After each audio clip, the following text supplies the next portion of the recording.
Ya, oke. Kita lanjut saja ya.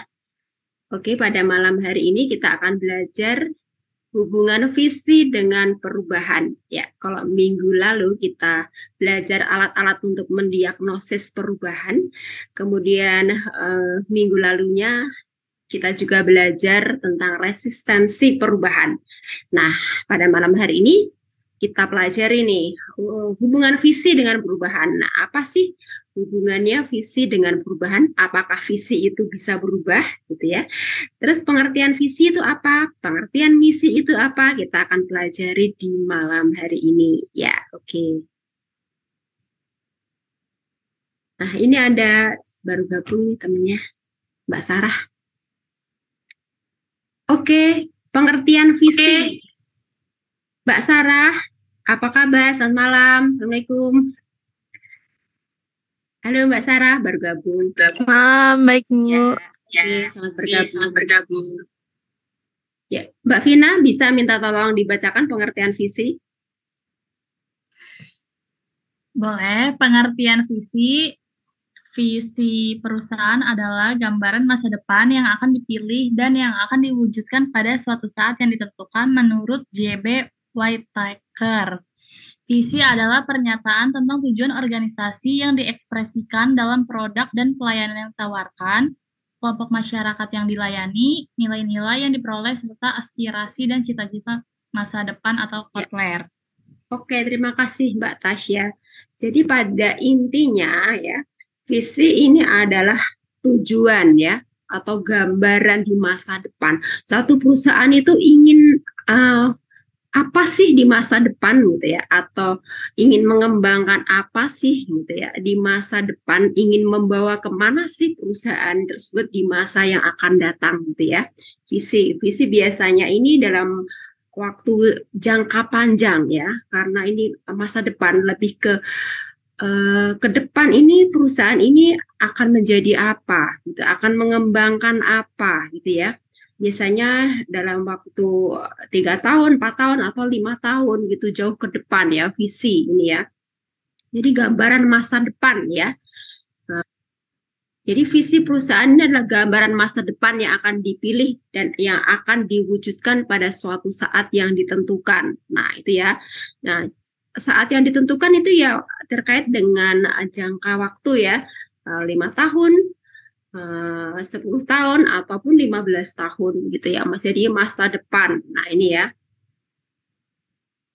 Nah, kemudian untuk misi, Mbak Tasya bisa minta tolong dibacakan. Ya Bu, pengertian misi. Misi adalah suatu pernyataan tentang apa yang harus dikerjakan dalam usaha mewujudkan suatu visi yang telah dibuat. Ya, oke.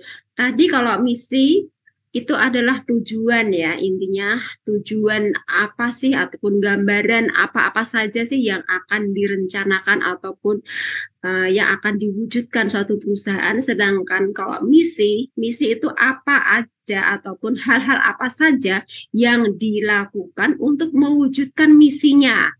Nah, itu ya nanti saya kasih contoh biar teman-teman lebih tergambar ya.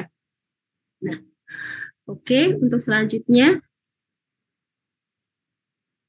Nah, untuk visi dan misi tentunya tidak sama ya, ada perbedaan ya. Nah, kalau visi itu tujuannya menyampaikan tujuan akhir yang ingin dicapai suatu organisasi ya.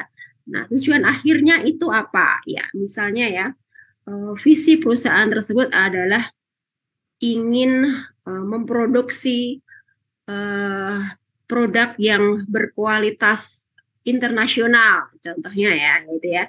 Nah, itu akan tujuannya ke depan ya untuk memproduksi produk dengan kualitas internasional. Nah, itu tentunya memerlukan waktu. Nah, untuk melaksanakan visi tersebut ya, untuk melaksanakan visi tersebut tentunya memiliki misi ataupun langkah-langkah atau hal-hal yang dilakukan untuk mewujudkan visi tersebut. Nah, jadi misi di sini adalah menyampaikan agenda utama yang ingin dicapai organisasi saat ini. Nah, itu ya kalau visi tadi kan ke depan ya.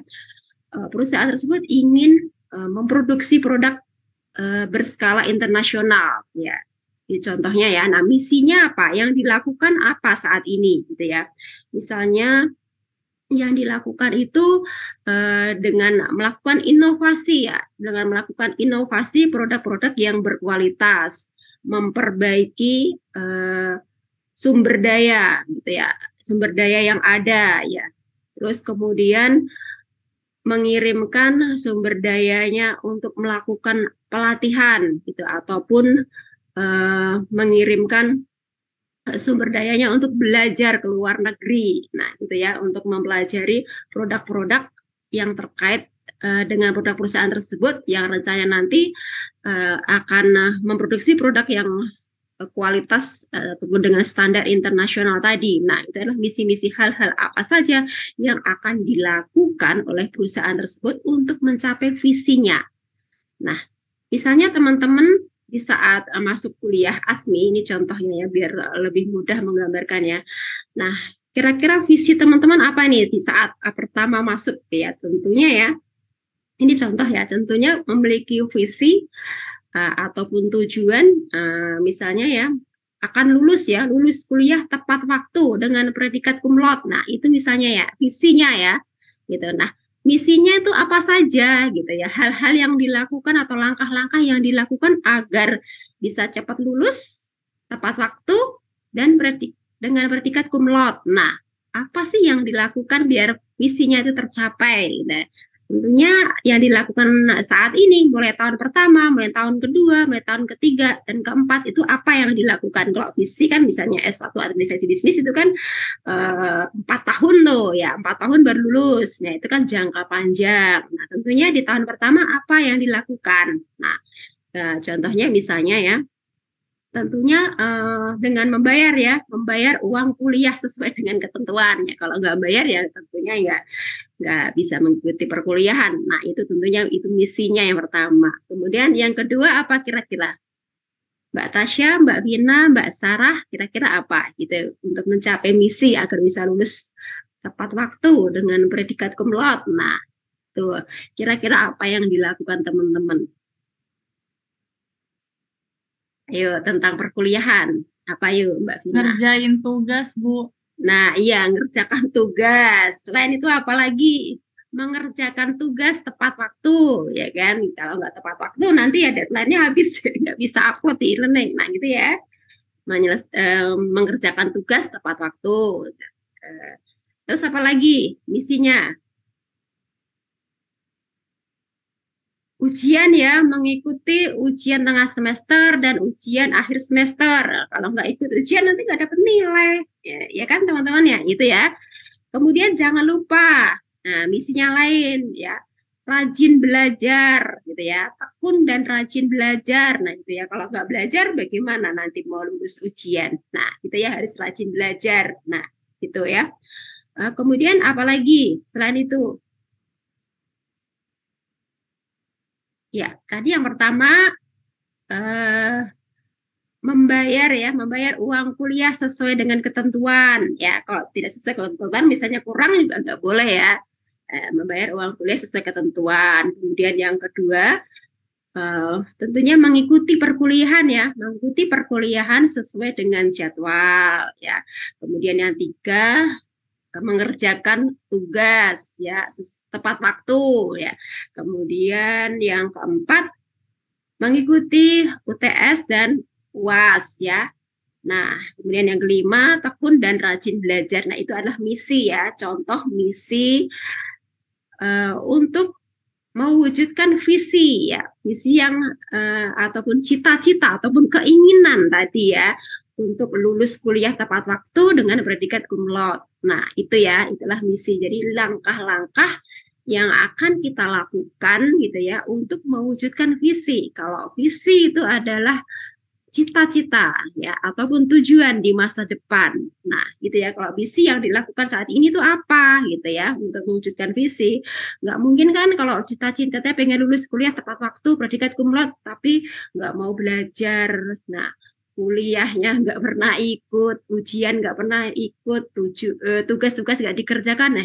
Bagaimana mau lulus tepat waktu? Bagaimana mau mendapatkan predikat cum laude? Nah, tentunya tidak bisa tercapai visinya. Nah, itu ya. Teman-teman sampai di sini sudah bisa memahami belum perbedaan visi dan misi? Sudah, Bu. Ya, oke, Mbak Tasya, Mbak Sarah bagaimana? Udah, Bu. Ya, udah. Ya, Mbak Sarah. Oke, kita lanjut saja ya. Oke, kalau sudah paham, ya. Kemudian, kalau dari sisi pertanyaan strategis, ya, kalau visi itu organisasi Anda itu ingin menjadi apa? Nah, itu ya, ingin menjadi apa? Misalnya tadi ya, organisasi tersebut memiliki cita-cita ya, akan memproduksi ya suatu produk dengan standar internasional. Nah, itulah visi tujuannya. Ya, ingin go internasional tadi ya produknya ya. Kemudian misi, kalau misi itu apa yang ingin dilakukan organisasi saat ini ya untuk mencapai tujuan atau agar cita-citanya itu terwujud. Nah, itu ya. Ini adalah pertanyaan-pertanyaan ya sehingga kita bisa membuat misi ataupun visi gitu ya. Bagaimana caranya sih membuat visi dan misi? Nah, ini adalah pertanyaan-pertanyaan yang sederhana sehingga kita nanti bisa membuat visi dan misinya ya. Organisasi Anda ingin apa? Ingin menjadi apa? Cita-citanya apa? Pengen apa sih sebetulnya gitu ya. Di masa depan tuh ingin apa tuh visi. Kalau misi itu ya apa sih yang akan kamu lakukan gitu ya untuk mewujudkan visimu. Nah, itu ya. Ini adalah terkait dengan visi dan misi ya. Kemudian kalau dari sisi instrumen, nah visi itu mengandung tujuan, kemudian nilai ya. Kemudian kalau misi itu mengandung capaian pada pelanggan ya, produk atau jasa, pasar, teknologi, pengelolaan karyawan, ini adalah misi. Jadi lebih ke seharian gitu ya, kegiatan-kegiatan atau aktivitas sehari-hari yang harus dilakukan ya untuk mencapai visi tadi. Nah, ini adalah misi ya. Jadi bagaimana sih hubungan kita atau apa yang kita lakukan dengan pelanggan kita ya? Misalnya melakukan istilahnya customer service ya dengan baik ataupun service excellent ya kepada pelanggan kita. Kemudian kita menghasilkan produk atau jasa yang berkualitas. Kemudian dari pasar ini nah target pasar kita tuh siapa saja gitu ya. Misalnya target pasar kita adalah anak muda ya ataupun kaum remaja ataupun kalau konveksi atau pakaian ya kita targetnya itu adalah anak-anak gitu ya. Kemudian dari segi teknologinya, nah dari segi teknologi, kalau dari sisi penjualan e-commerce ya kita menggunakan online dari segi online ya, ataupun kalau dari untuk tingkat produksi teknologinya kita menggunakan mesin-mesin yang canggih atau masih menggunakan sistem manual gitu. Nah, kemudian kalau pengelolaan karyawan ini biasanya adalah dari segi sumber daya manusia. Sumber daya manusia yang berkualitas dan kompeten ya untuk memproduksi barang atau jasa tersebut. Nah, ini ya. Ini adalah misi ya. Misi untuk mewujudkan visi dalam suatu organisasi atau perusahaan. Nah, kemudian kalau diukur dari dimensi waktu. Nah, visi itu adalah cita-cita, tujuan, atau keinginan di masa depan. Seperti yang saya katakan tadi ya, ada yang jangka waktunya 4 tahun, 5 tahun, 6 tahun, bahkan 10 tahun. Nah, itu ya, 10 tahun yang akan datang ya. Perusahaanku nanti akan go internasional. Jadi tidak hanya di Indonesia, akan membuka cabang sampai ke luar negeri. Produknya juga nanti akan diekspor gitu. Nah, standarnya internasional. Nah, itu adalah visi, jadi masa depan ya jauh ke depan nanti akan menjadi apa. Kemudian kalau misi itulah saat ini, jadi periode waktu yang ditentukan di saat ini ya. Saat ini kita melakukan apa yang akan kita lakukan agar visi bisa terwujud. Nah itu ya. Nah kemudian kalau kita nilai dari fokus pengembangan ya, visi itu adalah anggota organisasi atau karyawan perusahaan. Jadi visi itu harus ditanamkan oleh seluruh anggota organisasi ataupun karyawan ya. Jadi ini internal, cita-cita internal perusahaan ya, keinginan ataupun tujuan ke depan perusahaan itu ingin apa gitu ya, ingin menjadi apa yang akan dikembangkan ya, 5 tahun ke depan, 10 tahun ke depan. Kalau misi ini fokusnya tidak hanya di internal gitu ya, tapi juga melibatkan eksternal. Ya, di sini ada pelanggan ya, karyawan, supplier, distributor, kolega dan komunitas, ini misi ya. Jadi terkait ya, semuanya terkait baik internal maupun eksternal dari perusahaan, ini misi ya. Gitu ya. Kemudian kalau dari urutan penentuan ya, visi ini dibuat di urutan pertama. Jadi visi ini penting ya, ini dibuat di urutan pertama ya. Jadi sebelum perusahaan tersebut biasanya ya berdiri ataupun melakukan suatu usaha ya, biasanya dibuatlah visi dulu ya. Visinya nanti apa ya, akan dibawa ke arah mana perusahaan tersebut gitu ya, agar usahanya itu jelas gitu ya, targetnya jelas, sasarannya jelas ya, sesuai dengan tujuan ataupun cita-cita ya, ataupun keinginan perusahaan tersebut gitu ya. Jangan sampai ya apa yang dilakukan ataupun yang dikerjakan ya dalam suatu organisasi tersebut itu kita tidak tahu ya arahnya kemana, mau dibawa kemana gitu, nggak jelas ya, harus jelas ya, memiliki tujuan yang jelas. Nah, ini diperlukan visi ya, ataupun tujuan ke depan ya, akan dibawa kemana perusahaan tersebut. Nah, gitu ya. Kemudian kalau misi ya, ini dibuat setelah visi terbentuk. Setelah visi tersebut terbentuk, barulah kita buat misinya ya, untuk mendukung visi agar bisa terwujud. Ya, misalnya tadi ya, misi perusahaan tersebut akan memproduksi produk yang berkualitas berstandar internasional. Nah, nasional tentunya memerlukan waktu ya dan tahapan-tahapan ya, agar kita bisa memproduksi produk berkualitas internasional sehingga bisa diekspor. Nah, itu ya. Nah, misinya apa ya? Misinya kalau terkait dengan sumber daya manusia, tentunya jika SDM kita belum kompeten ataupun memiliki kemampuan untuk memproduksi produk yang berkualitas, ya tentunya diberikan pelatihan atau dikirim belajar ke luar negeri. Nah, itu ya contohnya ya misalnya di Indonesia ya, belum bisa ataupun SDM-nya belum memiliki kemampuan ya ataupun berkompeten untuk membuat produk-produk berskala internasional, ya dikirim untuk belajar ya ataupun magang ke perusahaan-perusahaan yang berkualitas gitu ya di luar negeri ya, sehingga pada saat karya tersebut kembali sudah memiliki kemampuan ataupun memiliki ilmu yang berkompeten ya dengan tujuan perusahaan tadi, yaitu bisa mendesain atau memproduksi produk-produk yang berkualitas tadi gitu ya. Nah, kemudian kalau terkait dengan pelanggan ya tentunya kita harus memberikan service excellent ya, pelayanan yang baik ya, yang berkualitas ya kepada pelanggan kita, agar pelanggan kita itu membeli produk kita gitu, sehingga mereka tidak beralih ke perusahaan lain atau produk lain. Jadi kepuasan pelanggan ya, itu yang utama ya, itu harus kita cantumkan juga dalam misi tersebut gitu ya. Jadi memberikan pelayanan yang berkualitas kepada pelanggan. Nah, itu ya.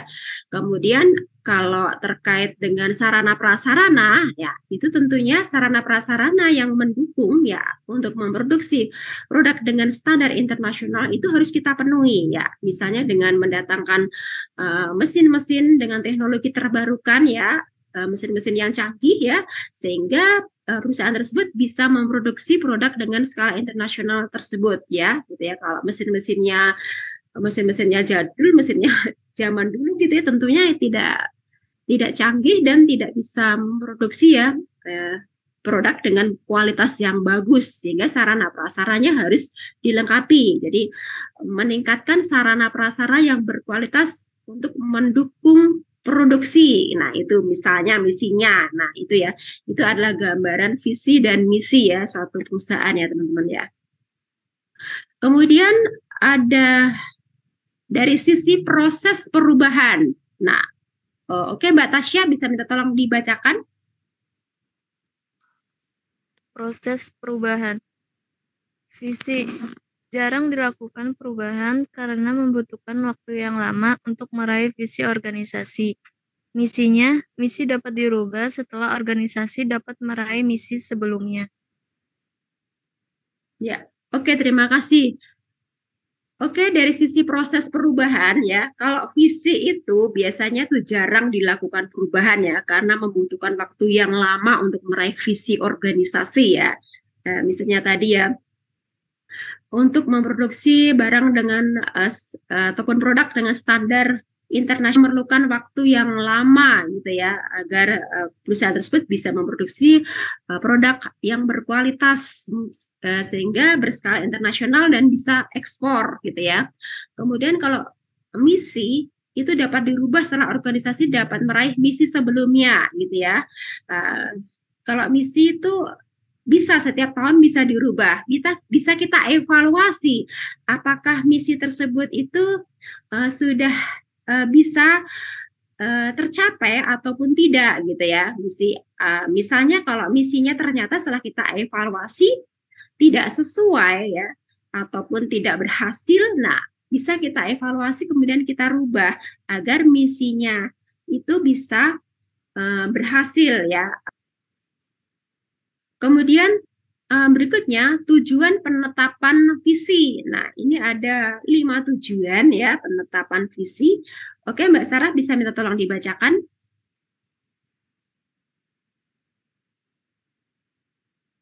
Halo Mbak Sarah. Halo Mbak Sarah, kemana ini? Tadi Sarah izin kan Bu di chat, katanya lagi jalan pulang. Oh ya, oke Mbak Vina aja yang bacakan ya.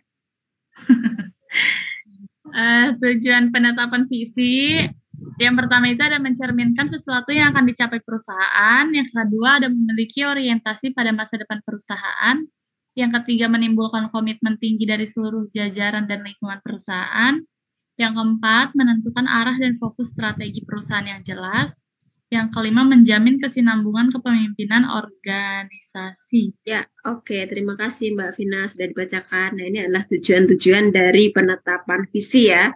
Jadi yang pertama mencerminkan sesuatu yang akan dicapai perusahaan. Nah, ini ya, seperti yang sudah saya bicarakan tadi di depan ya. Jadi apa sih yang akan dicapai perusahaan gitu ya.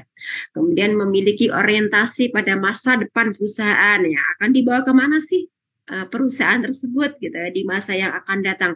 Ya tentunya kalau kita memiliki usaha nggak mungkin kan stuck gitu ya. Itu saja produknya itu saja gitu ya.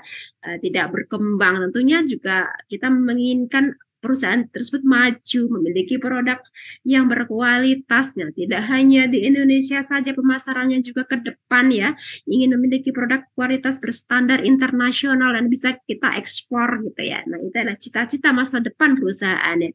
Kalau baru berdiri setahun 2 tahun tentunya belum sampai ke sana ya. Nah, ekspor gitu ya. Nah, belum ada ke sana ya kalau biasanya 5 tahun ke depan atau 10 tahun ke depan kita juga ingin loh perusahaan kita maju, produknya berkualitas dan ekspor tidak hanya di dalam negeri saja gitu ya, tapi go internasional gitu ya, jual ke luar negeri diekspor. Nah, itu adalah memiliki orientasi pada masa depan perusahaan ya. Kemudian menimbulkan komitmen tinggi dari seluruh jajaran dan lingkungan perusahaan. Nah, ini juga ya. Kalau kita memiliki visi tujuan tadi kita harus komitmen gitu ya. Seluruh anggota organisasi dan jajarannya itu harus komitmen ya, bersama-sama memiliki tujuan yang sama gitu ya untuk mencapai ya cita-cita tadi ya, masa depan perusahaan tadi. Nah, gitu ya. Kemudian menentukan arah dan fokus strategi perusahaan yang jelas ya, agar lebih terarah ya. Tidak ke kanan, tidak ke kiri gitu ya, enggak jelas ya. Jadi harus jelas ya, karena ada visi tadi ya, jelas arahnya kemana ini dan apa yang akan dilakukan. Nah, itu ya nanti timbulnya atau munculnya nanti misi ya. Apa sih yang akan dilakukan agar visinya tercapai? Jadi lebih terarah, lebih fokus gitu ya. Menjamin menjamin kesinambungan kepemimpinan organisasi perusahaan. Nah, ini juga penting ya.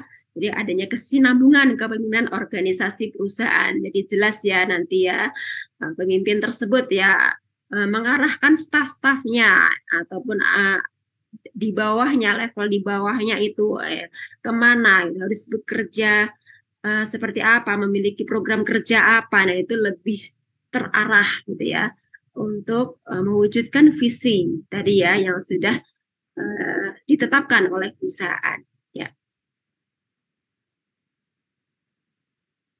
Kemudian untuk berikutnya ada beberapa hal yang harus diperhatikan dalam merumuskan sebuah visi ya. Menurut Bryson ini antara lain visi harus dapat memberikan panduan atau arah dan motivasi ya.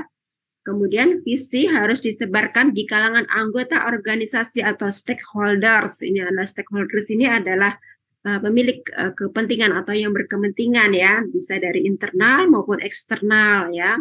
Memang semua harus kita sosialisasikan ya, harus tahu ya seluruh organisasi ya. Kemudian visi harus digunakan untuk menyebarluaskan keputusan dan tindakan organisasi yang penting ya. Ya, oke.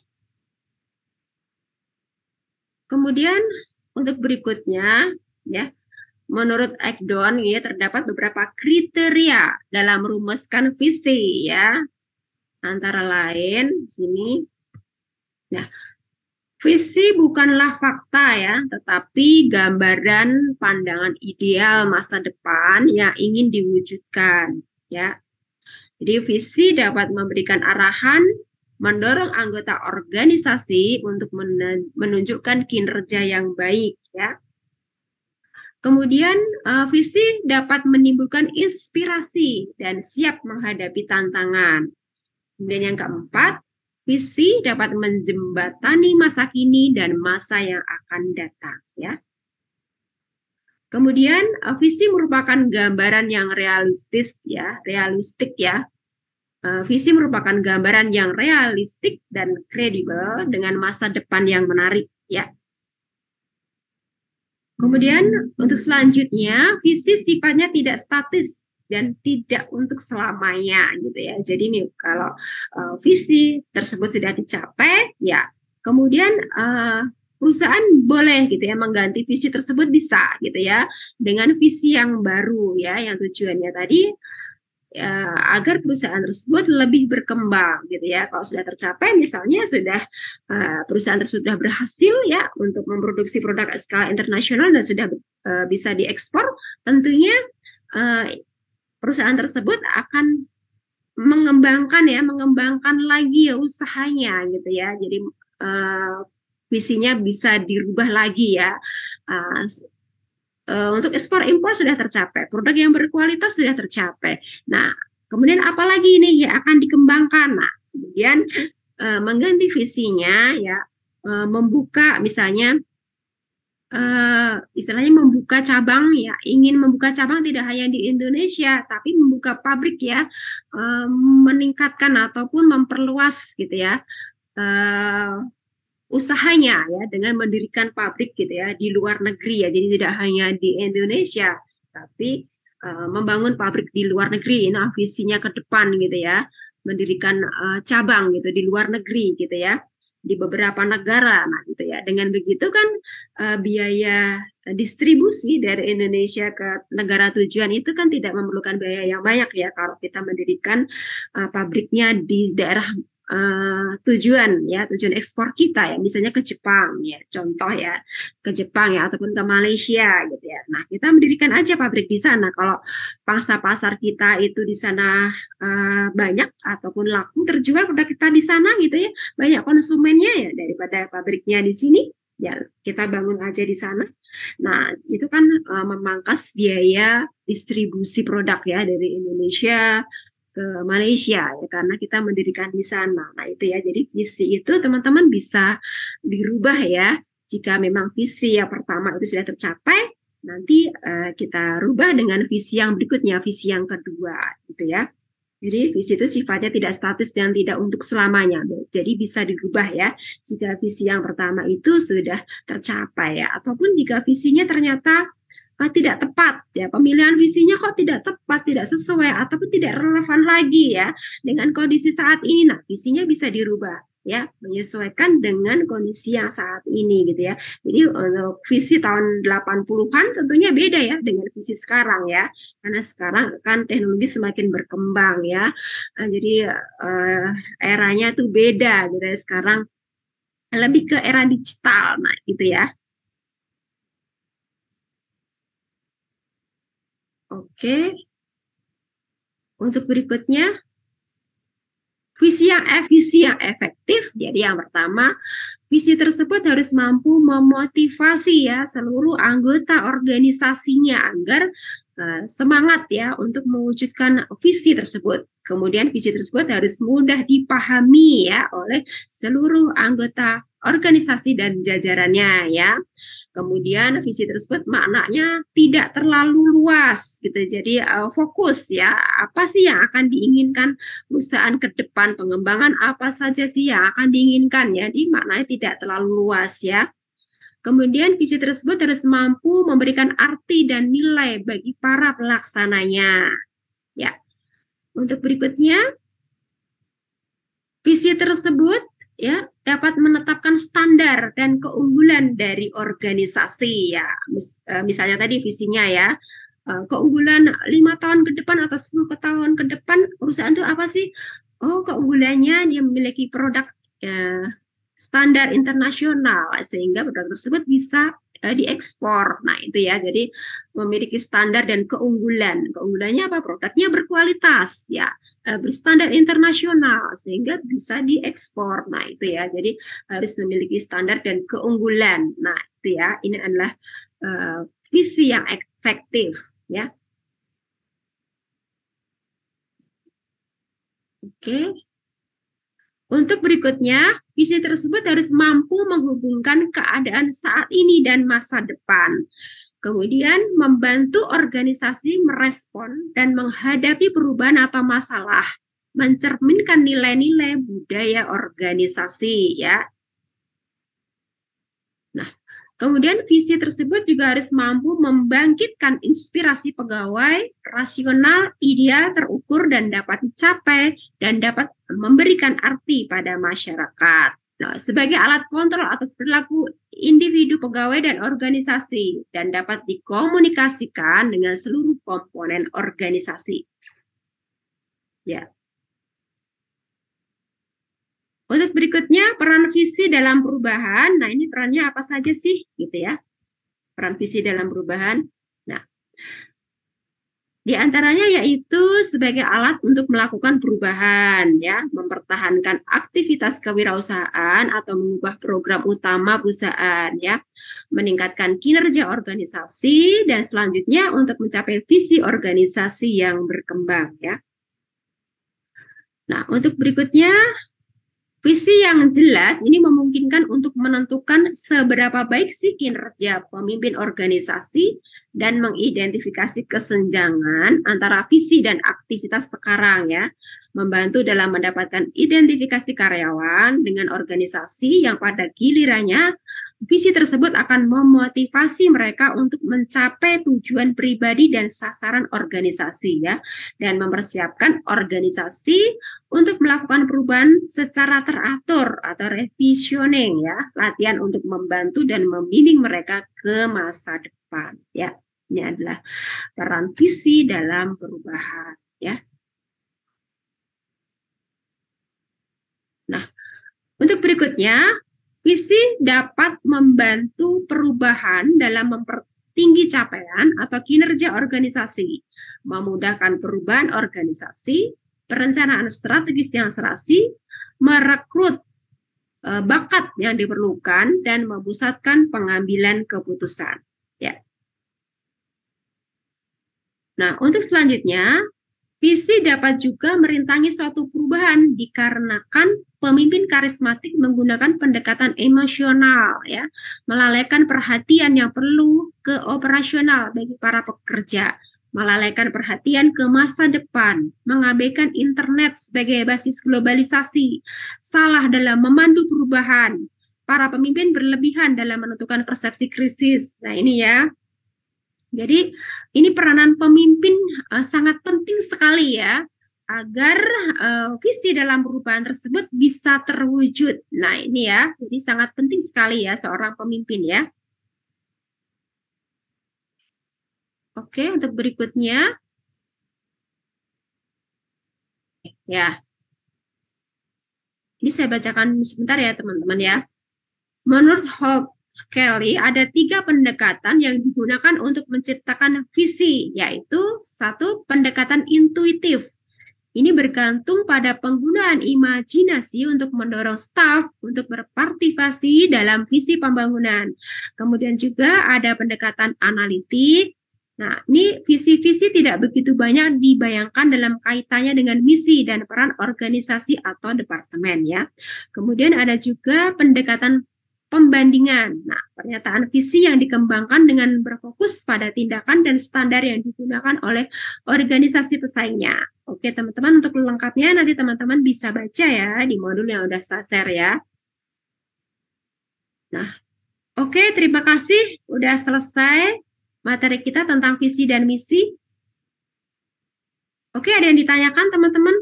Sebelum kita akhiri, sudah jam 19.15. Oke, ada pertanyaan? Sampai di sini teman-teman sudah paham belum tentang visi misi? Demikian juga perbedaan visi dan misinya. Sudah paham belum teman-teman? Paham, Bu. Ya, mudah-mudahan paham ya. Tadi saya sudah kasih contoh tadi ya. Saya akhiri kuliah kita pada malam hari ya teman-teman ya. Terima kasih atas kehadirannya dan mohon maaf jika ada kekurangan ya. Bagi yang menjalankan ibadah puasa, saya ucapkan selamat menjalankan ibadah puasa. Terima kasih semuanya teman-teman. Ya, saya akhiri ya. Wassalamualaikum warahmatullahi wabarakatuh. Terima kasih. Terima kasih, Bu. Waalaikumsalam. Ya, terima kasih. Terima kasih. Recording in progress. Ya. Mbak Sarah udah terima kasih ya. Ya, Assalamualaikum. Iya, Bu. Waalaikumsalam. Ya, terima kasih.